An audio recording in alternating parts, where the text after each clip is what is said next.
మిత్రులందరికీ జై శ్రీరామ్. మిత్రులారా, ఆంధ్రప్రదేశ్ రాష్ట్రంలోని తిరుమల తిరుపతి వెంకటేశ్వర స్వామికి ప్రపంచవ్యాప్తంగా కూడా కోట్లాది మంది భక్తులు ఉన్నారు. ఎవరైనా మన వాళ్ళ యొక్క దేవస్థానానికి వెళ్ళారంటే అక్కడి నుంచి ఆ శ్రీవారి లడ్డూ ప్రసాదాన్ని తీసుకొచ్చామని చెప్పి కంపల్సరీ అడిగి తీసుకుంటాం. అలాంటి ప్రాముఖ్యత ఆ యొక్క దేవస్థానానికి, ఆ యొక్క ప్రసాదానికి కూడా ఉంది. అయితే ఇటీవల నారా చంద్రబాబు నాయుడు గారు ఎన్డీఏ సమావేశంలో గత వైసీపీ ప్రభుత్వము జంతువుల కొవ్వుతో చేసినటువంటి నెయ్యిని వాడారు లడ్డు ప్రసాదంలో, భక్తుల మనోభావాలు దెబ్బతీశారు, ఆలయ పవిత్రం దెబ్బతీశారని చెప్పేసి ఒక స్టేట్మెంట్ ఇవ్వడం జరిగింది. మా యొక్క ప్రభుత్వం కూడా అలాంటి నాసిరకం పనులు చేయకుండా ఒక నెయ్యి కూడా అంటే నాణ్యతమైన నెయ్యి వాడతాము లడ్డులకు అని చెప్పేసి ఒక స్టేట్మెంట్ ఇవ్వడం జరిగింది. ఇక ఈ విషయాన్ని కొంతమంది నమ్మగా మరికొంతమంది ఇది రాజకీయ స్టంట్ ఇది అని చెప్పేసి కొట్టిపారేశారు.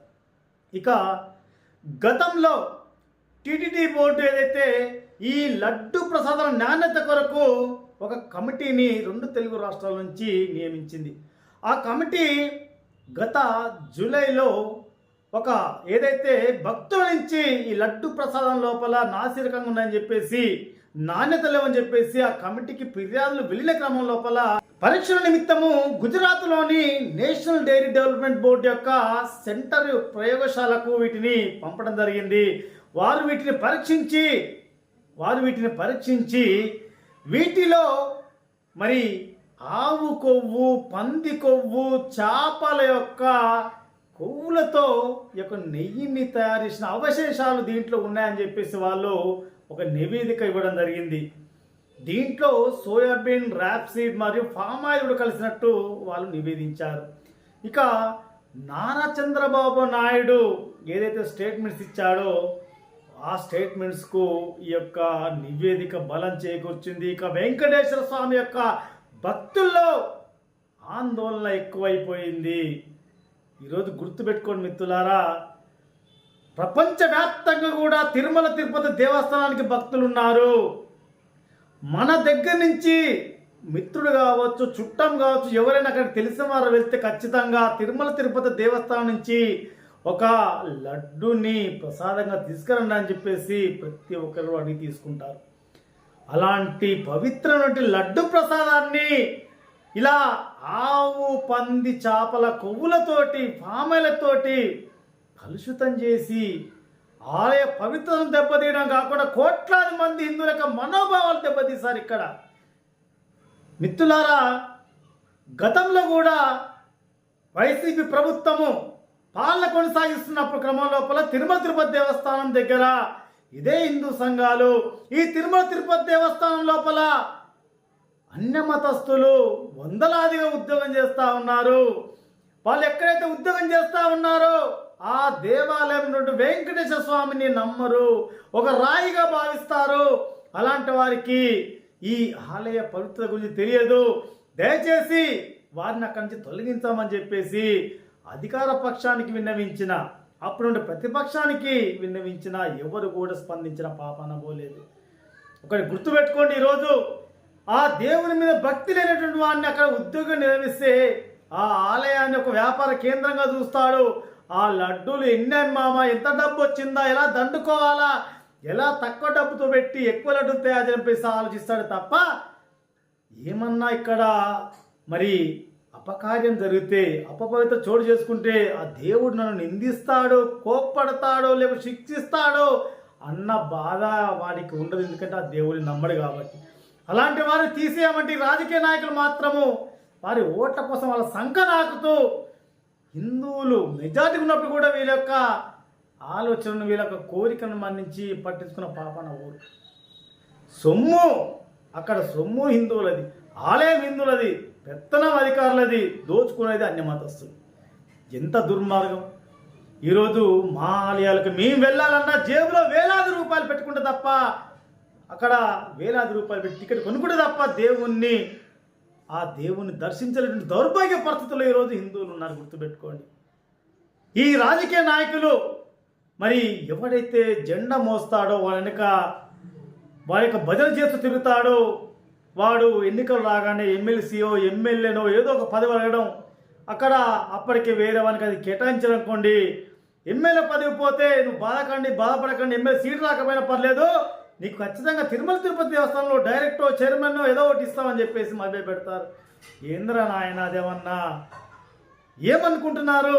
తిరుమల తిరుపతి దేవస్థానాల్లో మీ కమిటీలను పెట్టి వానికి ఆలయ పద్ధతుల పట్ల అవగాహన ఉండదు, హిందూ ధర్మం పట్ల అవగాహన ఉండడం వాళ్ళని మీ యొక్క భజన చేసే వాళ్ళని తీసుకొచ్చి ఆ యొక్క తిరుమల తిరుపతి దేవస్థానం పడేసి మీ ఇష్టానుసారంగా రాజకీయాలకు అడ్డాగా మార్చుకుంటా ఉన్నారు.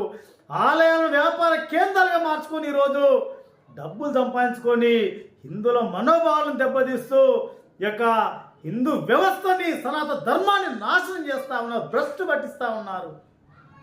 ఎందుకు? ఆంధ్రప్రదేశ్ ముఖ్యమంత్రి నారా చంద్రబాబు నాయుడు గారు మిమ్మల్ని సూటిగా ప్రశ్నిస్తూ ఉన్నాం. గతంలో మీ దృష్టికి అన్ని మతస్థుల ఉద్యోగుల విషయాన్ని తీసుకొచ్చేటప్పుడు ఎందుకు స్పందించడం లేదు? పోనీ ఇప్పుడు ఆంధ్రప్రదేశ్ రాష్ట్రం లోపల మీ యొక్క పరిపాలన కొనసాగుతుంది కదా, మీరు ఇప్పటికైనా హిందూ ఆలయాలను ప్రక్షాళన గావించడానికి, అక్కడ నుండి అన్ని మతస్థుల ఉద్యోగం తొలగించడానికి, అక్కడ జరుగుతున్నటువంటి అపపవిత్రమైన కార్యాలకు చెక్ పెట్టడానికి ఇప్పటికైనా మీ ప్రభుత్వం కట్టుబడి ఉందా? వెంటనే మీరు అన్ని మతస్థులను అన్ని దేవస్థానాలను తొలగించడానికి సిద్ధంగా ఉన్నారా?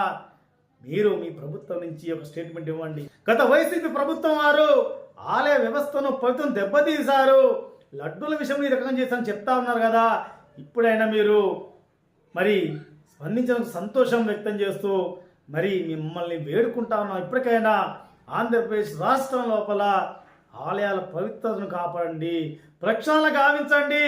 గతంలో వందల దేవాలయాలు కూడా కూల్చితే దిక్కులేని పరిస్థితి.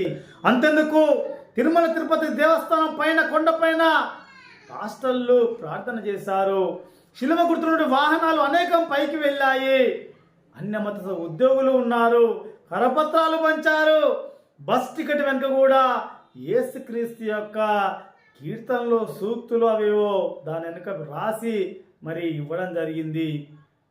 ఎన్ని విషయాలు, ఎన్ని అక్రమాలు మీకు జరుగుతున్నా మాకు పట్టనట్టే వ్యవహరిస్తూ ఉన్నారు.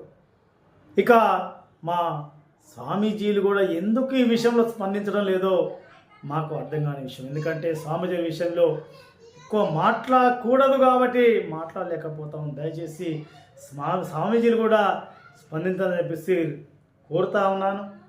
హిందూ బంధువులారా, ఈ ప్రభుత్వాలు కావచ్చు, రాజకీయ నాయకులు కావచ్చు, ఎన్నిసార్లు గొంతు పోయేటట్టు మొత్తుకున్నా వారికి పట్టదు. వారికి కావాల్సింది మైనార్టీల విషయంలో అనేక రకాలుగా సందేశం ముందుకు వస్తారు తప్ప హిందువుల విషయాలను, హిందూ మనోభావాలను పట్టించుకోరు. వారికి ఆలోచన విధానాన్ని ముందు తీసుకుపోదాము అనే ఆలోచన చేయరు. కనీసం మా దేవాలయాల్లో కూడా ఆ రకమైనటువంటి ఆలోచన చేయనటువంటి వీరు భవిష్యత్తు లోపల హిందూ సమాజానికి మేలు చేసే అవకాశం ఏ రకంగా ఉండదు. కాబట్టి హిందూ సమాజం ఒక్క మాట గుర్తుపెట్టుకోండి, నీకు చుట్టూ ఉన్నటువంటి హిందూ సమాజాన్ని జాగృతం చేసి సమరం సాగించి పోరాటం చేసి నీకు ఆలయాలను రక్షించుకోకపోతే ఇలాంటి ఘోరమైన ఘటనలు భవిష్యత్తులో ఎన్నో చూస్తాం. గుర్తుపెట్టుకోండి.